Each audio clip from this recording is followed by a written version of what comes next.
रामचन्द्राय नमः। आपदामपहर्तारम्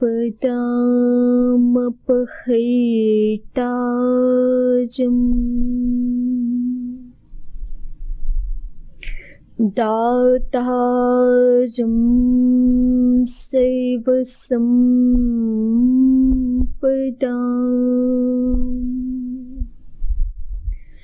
लोकाभिरामं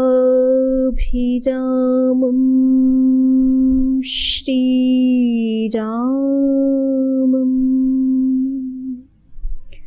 भूयो भूयो नमाम्यहम्।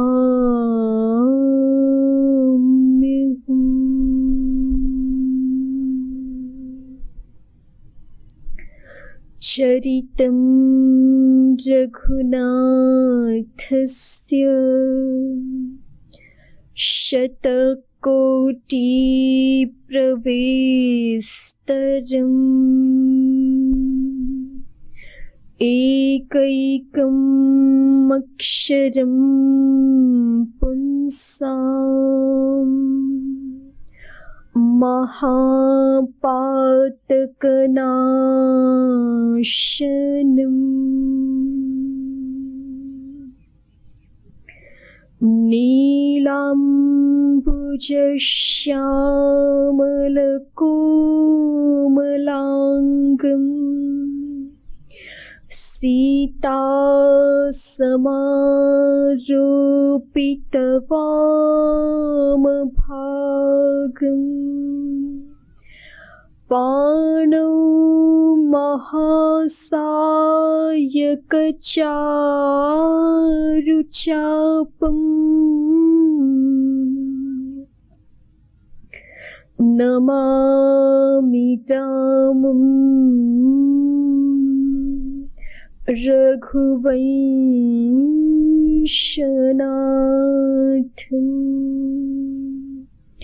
नमामि रामम् रघुवंशनाथम्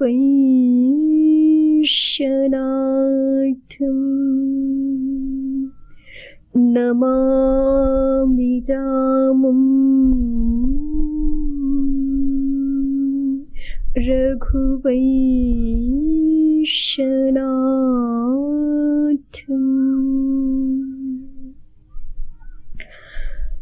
श्री सहित दिनकर बंसभूषण काम बहु छवि सोहई नव अम्बुधर बरगात अंबर पीत सुरमन मोहई मुकुटांगदादि विचित्र भूषण अंग अंगनि प्रतिसजी अम्भोजनयन विशाल उरभुज धन्य नर निरखन्ति जे अम्भोजनयन विशाल उरभुज धन्य नर निरखन्ति जे।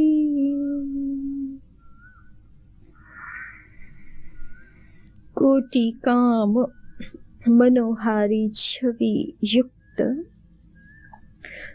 समस्त दिव्य गुणोपेत अखिल ब्रह्मांड नायक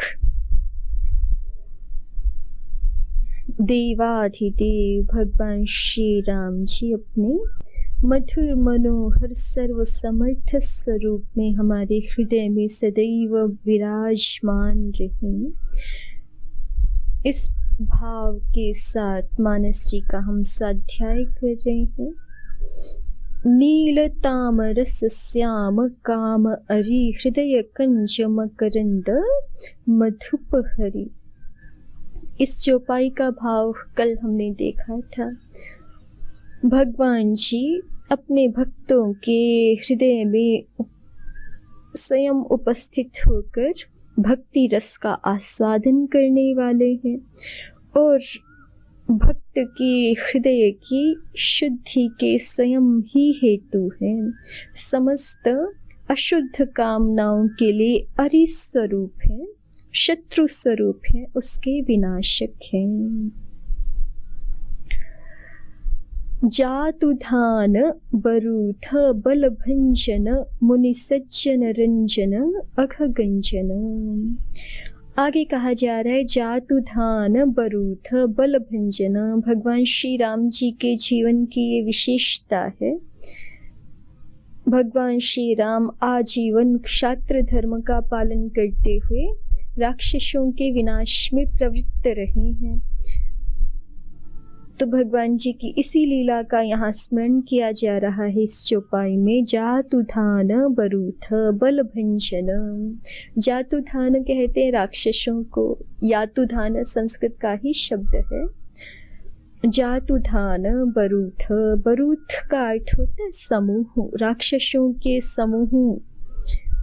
जो राक्षसों के बहुत सारे गुट होते हैं, समूह होते हैं, उन राक्षस समूह के बल का भंजन करने वाले भगवान श्री राम हैं। अपनी किशोर अवस्था से ही उन्होंने ताड़का आदि का वध किया है और उद्घोष किया है कि उनका जीवन वेद की रक्षा के लिए, ब्राह्मणों की रक्षा के लिए, गौ माता और भूदेवी पृथ्वी माता की रक्षा के लिए ही है। तो जो राक्षस गण इन पवित्र आत्माओं को हानि पहुंचाने वाले हैं, कष्ट पहुंचाने वाले हैं, उन समस्त राक्षस गणों के बल का भंजन करने वाले, बल का नाश करने वाले भगवान श्री राम हैं। और जैसे भगवान श्री राम की बाह्य लीला है, वैसे ही सभी के हृदय में विराजमान भगवान श्री राम भी प्रतिक्षण, जब हम भगवान श्री राम जी का ध्यान करते हैं तो हमारे हृदय में भी जो अन्यथा भाव होते हैं, अवांछित भाव होते हैं, जो अविद्या आदि राक्षस हमारे उत्तम सात्विक बल का भक्षण करने वाले राक्षस, जो बाह्य राक्षस होते हैं वो जैसे रक्त मांस आदि का भक्षण करते हैं ना, वैसे ही हमारे चित्त में जो दोष होते हैं, क्रोध आदि विकार होते हैं, वो भी हमारे सात्विक बल का, सात्विक ऊर्जा का एक तरह से भक्षण करने वाले होते हैं। तो जब चित्त में दोषों की, विकारों की अधिकता हो जाती है तो फिर हमारे पास सात्विक ऊर्जा शेष नहीं रहती उत्तम कार्यों के संपादन के लिए। तो चित्त के विकारों का निर्मूलन करके हमारा चित्त सात्विक ऊर्जा से युक्त रहे, बल संपन्न रहे, शक्ति संपन्न रहे और सेवा परायण रहे, साधना परायण रहे, उत्तम मार्ग में हमारा जीवन प्रवृत्त होता रहे, इसके लिए हमें चित्त की सात्विकता, चित्त का बल, मनोबल बहुत आवश्यक है। तो वो भगवान श्री राम जी की हृदय में उपस्थिति से हमें प्राप्त होता है। जिसके हृदय में भगवान श्री राम जी उपस्थित हो जाते हैं तो उसके हृदय में फिर विकारों को स्थान नहीं मिलता। जहाँ सूर्य है वहाँ अंधकार नहीं ठहरता, ऐसे ही जिस हृदय में भगवान श्री राम की उपस्थिति हो जाती तो वहाँ विकार फिर अपने आप ही ठहरते नहीं है। जातुधान बरूथ बल भंजन, ये भगवान जी का स्वाभाविक गुण है। उनका स्वभाव ही ऐसा है कि उनके सामने राक्षस गण ठहर नहीं सकते, राक्षस गणों की विजय नहीं हो सकती।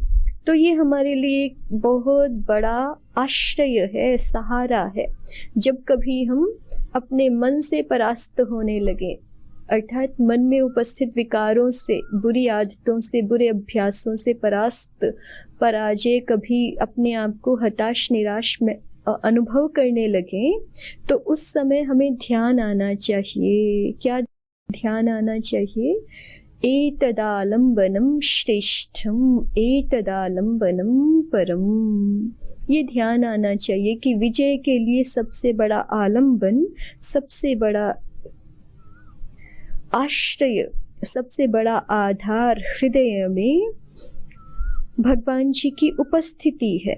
तो उसी समय, उसी क्षण महर्षि पतंजलि जी ने भी यही उपाय बताया है कि कभी संसार में कोई प्रतिकूल स्थितियां भी होती हैं और उन प्रतिकूल अवस्थाओं में यदि हमारा चित्त वितर्कों में फंसने लगे, माने सामान्य रूप से तो हम जानते हैं कि हमें सत्य का पालन करना चाहिए, हमें किसी को हानि नहीं पहुंचानी चाहिए, हिंसा नहीं करनी चाहिए, हमें सबके साथ प्रेम भाव से रहना चाहिए, चोरी नहीं करनी चाहिए, पुरुषार्थ करना चाहिए।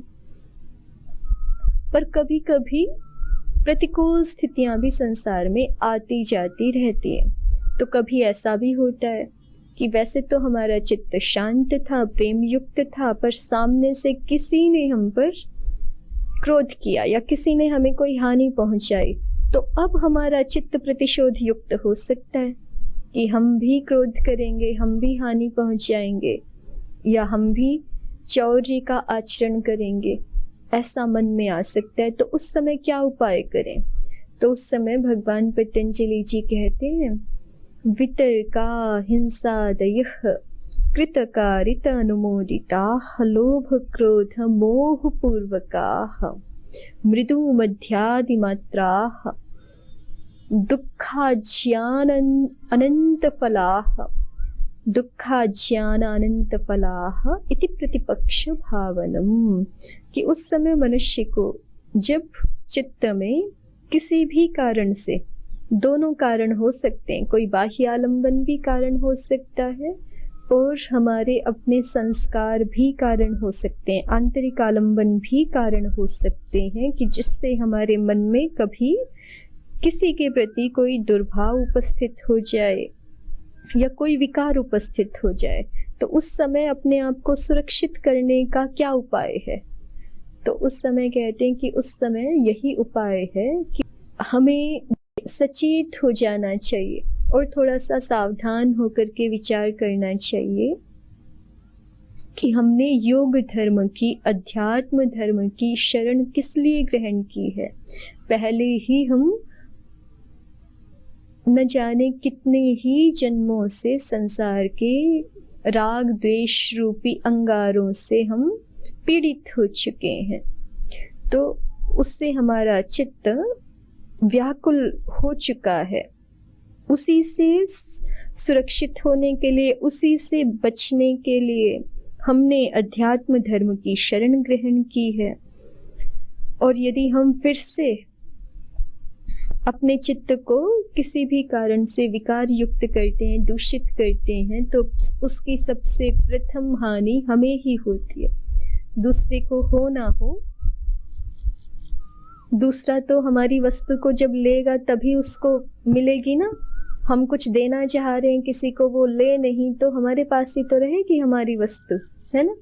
ऐसे ही हम जब किसी पे क्रोध करते हैं तो वो तो सामने वाले की इच्छा है, वो उसको ग्रहण करे कि ना करे अपने चित्त पर, लेकिन हमारा तो चित्त पहले जल जाता है।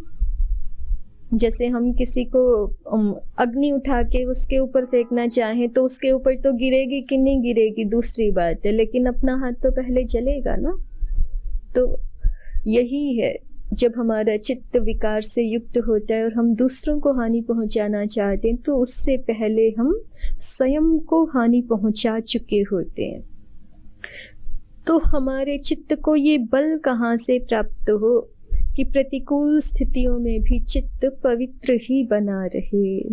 तो उसका उपाय ये है कि हमें ये स्मरण बना रहे कि हमने अध्यात्म धर्म की, योग धर्म की शरण ग्रहण की है और हमारे हृदय में स्वयं सर्वेश्वर, सर्वज्ञ, सर्वसमर्थ, सर्व न्यायकारी भगवान श्री राम उपस्थित हैं। परम दयालु भगवान श्री राम उपस्थित हैं और जैसे हमारे चित्त में उपस्थित हैं वैसे सभी प्राणियों के हृदय में भी उपस्थित हैं।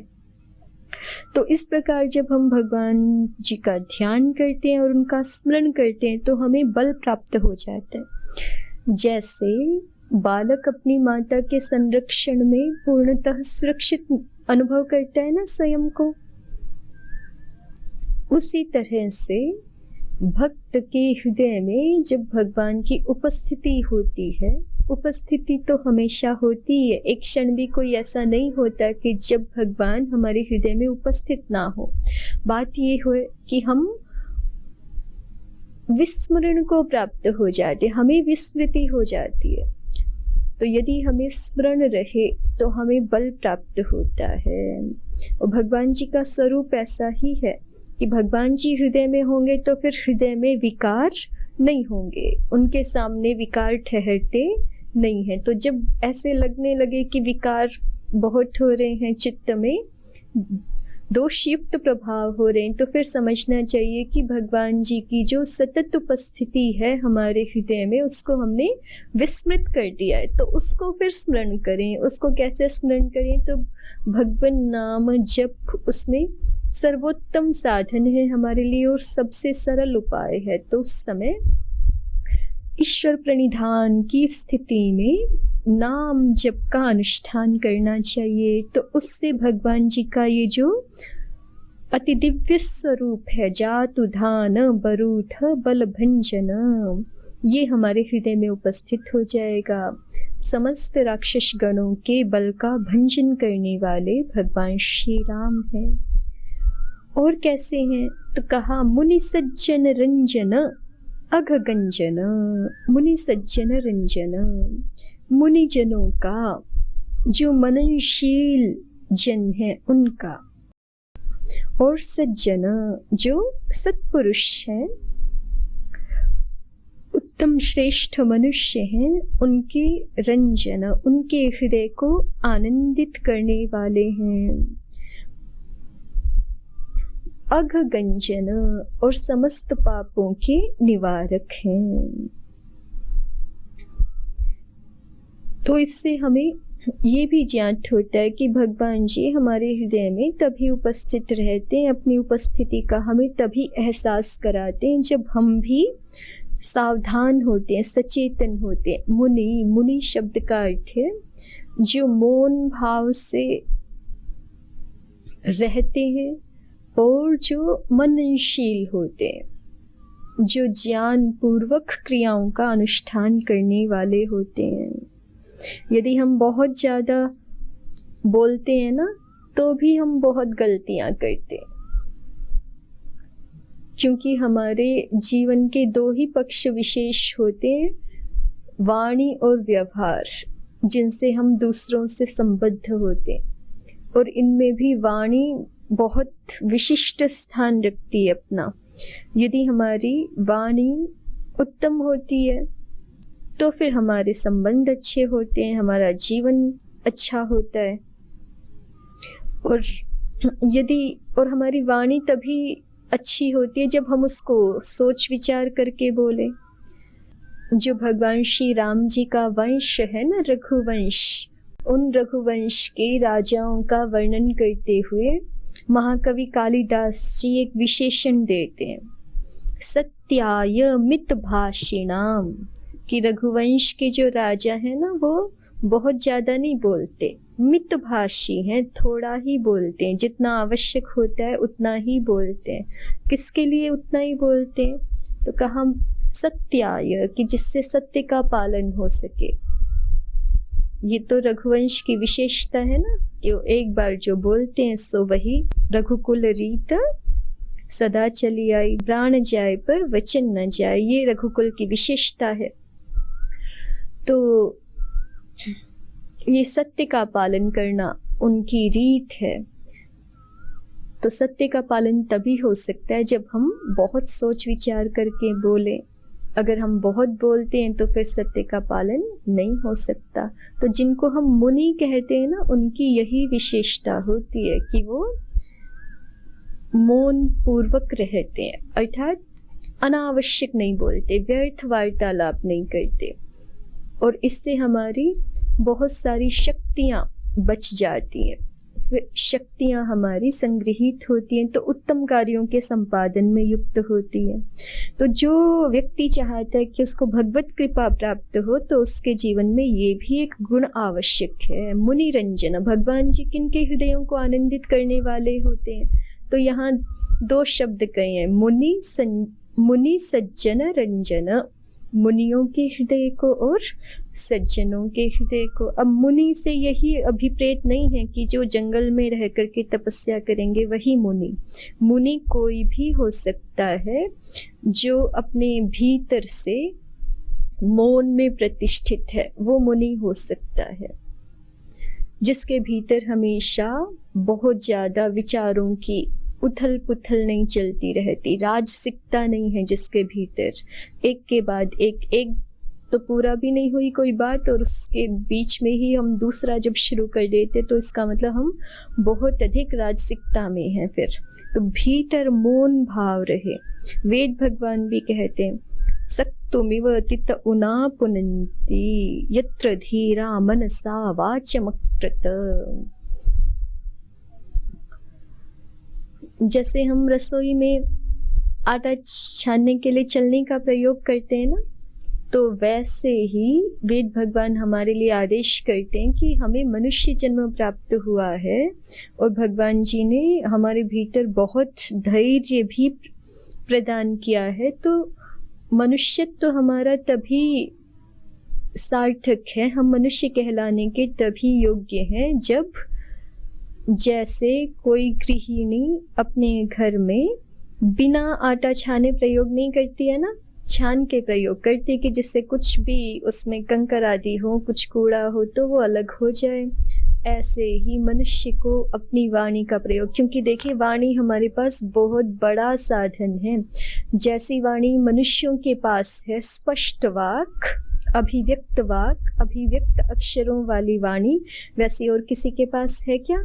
संसार में जितनी योनियां हैं, है ना, हमें 3 बातें बहुत विशेष प्राप्त हुई हैं भगवान जी से।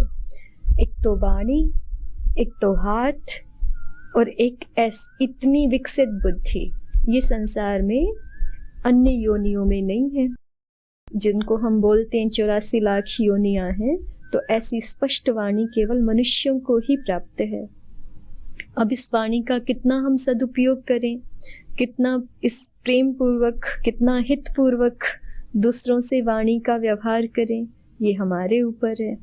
तो और वाणी जो अन्य योनियों में प्राप्त नहीं होती, तो उसका हेतु भी यही है कि वाणी का दुरुपयोग करते हैं, तो फिर जिस वस्तु का दुरुपयोग करेंगे हम, फिर वो आगे मिलती नहीं हमें।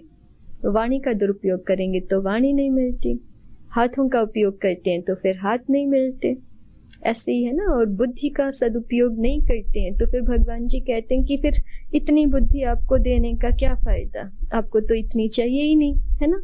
जितनी चाहिए फिर उतनी उतनी थोड़ी थोड़ी बहुत है। तो इसको थोड़ा ध्यान से देखें तो ये बहुत गहरी बात है कि मनुष्यों के अतिरिक्त किसी भी अन्य योनि में न तो इस प्रकार की वाणी, न ऐसा कर्म करने का सामर्थ्य जैसा हमें हाथ मिले हुए हैं, और ना ही इस प्रकार की विकसित बुद्धि किसी को भी प्राप्त है। तो इसलिए वेद भगवान कहते हैं वाणी प्राप्त हुई है तो इसको बहुत ध्यान से वरतिए। कैसे वरतिए कि पहले तोलो और फिर बोलो, बोलते हैं ना हम, पहले तोलो फिर बोलो। उसी को वेद भगवान कह रहे हैं कि जैसे छान छान करके बोलते हैं ना, पहले ही अंदर कुछ बोलने के लिए मन में आए तो पहले ही वहीं पे रुक करके, जैसे चलनी से आटे को छान देते हैं या किसी पेय पदार्थ को छान देते हैं, उसी तरह से शब्द जो है वो मन की छलनी से बिना छने बाहर नहीं निकलने चाहिए। पहले हम सावधान होकर के देख ले, तभी हमारे शब्द बाहर निकलने चाहिए। और जो ऐसे वाणी का प्रयोग करेंगे तो उनके जीवन की आधी समस्याएं तो वैसे ही खत्म हो जाएंगी, क्योंकि हमारे आधे से भी ज्यादा झगड़े कलह जो है वो वाणी के कारण से ही होते हैं, वाणी के दुरुपयोग से ही होते हैं। परस्पर कठोर बोलते हैं, जो नहीं बोलना चाहिए वो बोलते हैं, किसी के हृदय को दुखाने वाली वाणी प्रयोग करते हैं तो फिर स्वयं भी उद्वेलित रहते हैं और सामने वाले को भी परेशान करते हैं। और भगवान जी को ऐसे मनुष्य प्रिय नहीं है। भगवान जी तो कहते हैं यस्मान नोद्विजते लोको लोकान नोद्विजते च यः। कौन मुझे प्रिय है? तो भगवान श्री कृष्ण जी श्रीमद् भगवद गीता जी में स्वयं ही कहते हैं कि जिसकी उपस्थिति से, जिसके वाणी व्यवहार से अन्य जो पास में उपस्थित हैं उनको परेशानी नहीं होती, उद्विग्नता नहीं होती, अरे ये आ गया अब पता नहीं क्या होगा, ऐसे उद्वेग नहीं होता। और यस्मान नोद्विजते लोको लोकान नोद्विजते च यः। और जो लोक से उद्विग्न नहीं होता, जो अन्य लोगों की उपस्थिति से परेशान नहीं होता, जो अपने हृदय में इतना पवित्र भाव, शांत भाव रखता है, वो भगवान जी को प्रिय होता है। तो मुनि सज्जन रंजन अघगंजन, तो इसलिए वाणी पर बहुत ध्यान रखने की आवश्यकता है। मौन भाव से रहें। मुनि भाव में जो प्रतिष्ठित रहते हैं उनके हृदय को भगवान अपने आनंद से युक्त करते हैं। क्योंकि यदि ऐसा मौन भाव नहीं होगा, ऐसी शांति हृदय में नहीं होगी, हम अपने में ही बहुत मग्न होंगे, तो फिर भगवान जी को अवकाश नहीं है ना। जैसे जो पात्र पहले से ही बहुत भरा रहता है तो फिर उसमें और कुछ डाल नहीं सकते ना। वो कथा आप सभी ने सुनी होगी कि एक भिक्षुक जो है वो पात्र लेकर के अपनी भिक्षा के लिए जाते थे प्रतिदिन। तो एक दिन एक माता जी ने उनको आमंत्रित किया कि वो उन माता जी के यहाँ रोज जाते थे। तो एक दिन माता जी ने कहा कि आगे कल जो है वो हमारे यहाँ पर कोई अनुष्ठान है, तो बहुत उत्तम उत्तम पदार्थ बनेंगे, पायस आदि का भगवान जी को भोग लगेगा, तो आप भी प्रसाद ग्रहण करना। तो अगले दिन जो साधु हैं वो अपना पात्र लेके, कमंडलों लेकर के पहुंचते हैं और माता जी उनको बड़े आदर भाव से आमंत्रित करती हैं। लेकिन जब उनको प्रसाद देने के लिए आगे बढ़ती हैं तो देखती हैं कि उनके कमंडल में तो पहले से ही बहुत सारा कूड़ा करकट, गोबर आदि भरा हुआ है। तो फिर अब उसमें कैसे खीर डालें? खीर डालेंगे तो वो भी दूषित हो जाएगी ना, वो पूरा भरा हुआ है, उसमें स्थान भी नहीं है। तो ऐसे हमें अपने चित्त को रिक्त करना पड़ता है पहले। यदि हमारा चित्त बहुत अशुद्ध विचारों से, बहुत अपवित्र भावों से भरा रहेगा तो फिर उसमें मुनि सज्जन रंजन ये भाव घटित नहीं हो पाएगा।